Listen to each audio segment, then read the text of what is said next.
बिस्मिल्लाहिर्रहमानिर्रहीम। अस्सलाम वालेकुम नाज़रीन। सबसे पहले आज हम अपने मेहमान हसन इब्राहिम साहब को स्टूडियो में खुशामदीद कहते हैं।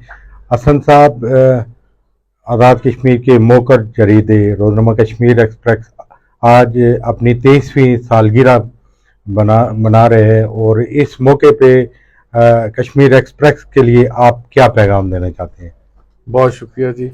मैं सबसे पहले 23वीं सालगिरह पर कश्मीर एक्सप्रेस जाहिद साहब और उनकी टीम को बिलखसूस जो है मैं मुबारकबाद भी पेश करता हूँ, और उम्मीद करता हूँ कि जिस तरह 23 सालों से इन्होंने एक सोसाइटी में, इस माशरे में एक मुस्बत रोल प्ले किया है, वो उसको भी जारी और सारी रखेंगे।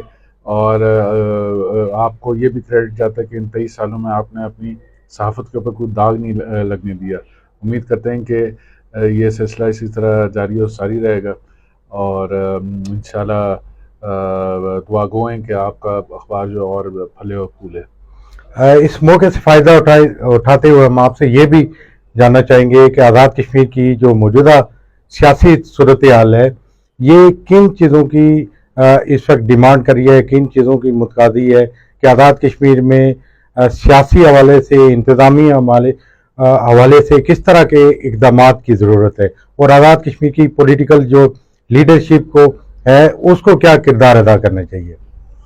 बहुत शुक्रिया।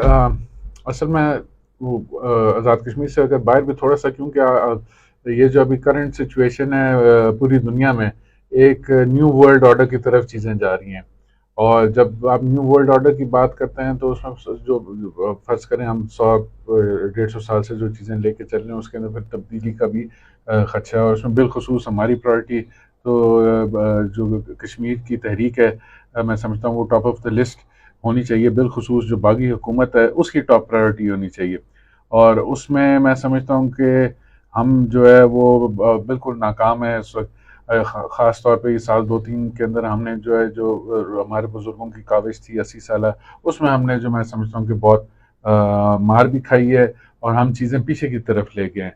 और उसमें बुनियादी किरदार जो है, जहाँ अवाम का भी है, और बुनियादी किरदार जो है उसमें ये आज़ाद कश्मीर की जो बागी हुकूमत है वो उसका है, जिसने इस तहरीक को प्रायोरिटी पे रखे जो है वो आगे बढ़ना था। अब हम, क्योंकि इस वक्त इक़्तिदार की भी जंग है, और फिर जो गवर्नमेंट की मुझे कोई रेट भी नहीं नज़र आती इस वक्त आज़ाद कश्मीर के अंदर, तो उधर पार के भी लोग मायूस हैं। हमारे अपने लोग जो हैं, ये जो अभी करंट सिलसिला है उससे मैं समझता हूँ कि मायूस हैं। सियासी जमातें हैं, उन्होंने भी जो फैसले किए हैं, ये जो हुकूमत बनते हुए जो उन्होंने सियासी फैसले किए हैं, वो आज उनके लिए वो भी महंगे पड़े हुए हैं। सियासी जमातों से लोगों का जो है वो एतमाद भी उठा हुआ है। तो सरदार खालिद इब्राहिम खान साहब हमेशा कहा करते थे कि लीडर्स जो हैं वो अपने फैसलों से पहचाने जाते हैं। तो ये जो माजी में साल 2 साल के अंदर जो सियासी फैसले आए हैं, मैं समझता हूँ कि ये बुनियादी तौर पे जो आज आपको कोई अफरा तफरी आज़ाद कश्मीर में नज़र आती है, ये उन सियासी फैसलों की बुनियाद है। तो जो हाउस में जो है, जब तक एक स्ट्रांग अपोजिशन नहीं होगी तब तक जो है वो मैं समझता हूँ कि जो लोगों के जो तासरात हैं या तो उनके जो जज्बात हैं वो सही तरीके से उनकी जो है रिप्रेजेंटेशन नहीं हो सकती। तो ये आगे आने वाले वक्त में मेरा ज़ाती ख्याल ये है कि तमाम सियासी जमातों को एक तो निकलना चाहिए, फील्ड के अंदर निकलना चाहिए, जाके अपने मंशूर भी लोगों के सामने रखने चाहिए, और एक जो वो डेमोक्रेटिक प्रोसेस है उसको डिरेल हुए बगैर जो है वो जिसको भी उसको पजीराई मिलती है उसका उसका हक बनता है वो आके अपना एक निज़ाम बनाए। मगर ये है कि हाउस का भी बैलेंस बरकरार, ये तो नहीं हो सकता कि 53 का अवान है तो 53 के 53 जो है वो जाके हुकूमत के अंदर बैठ जाएं। एक डेमोक्रेटिक प्रोसेस के अंदर एक बैलेंस आपको चाहिए, जिसके तहत जो है वो चीज़ें जो है वो बेहतर तरीके से मैं समझता हूँ कि आगे बढ़ सकती हैं।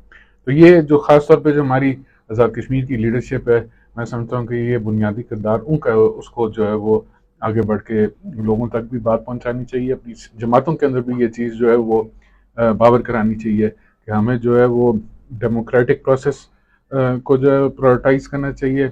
हमें जो ये जो हमने बड़ी मुश्किल से ये निज़ाम हासिल किया हुआ है, हमने इसको सेफ गार्ड करने के लिए, इन इदारों को सेफ गार्ड करने के लिए, इस रियासत को सेफ गार्ड करने के लिए हमारी, मैं समझता हूँ कि सबसे पहली प्रायोरिटी होनी चाहिए तहरीक आज़ादी कश्मीर।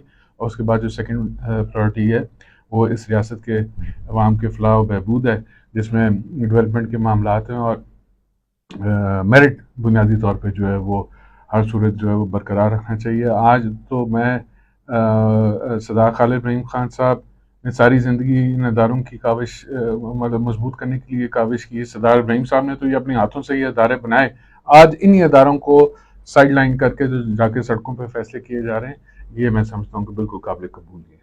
سر بہت شکریہ آپ کا۔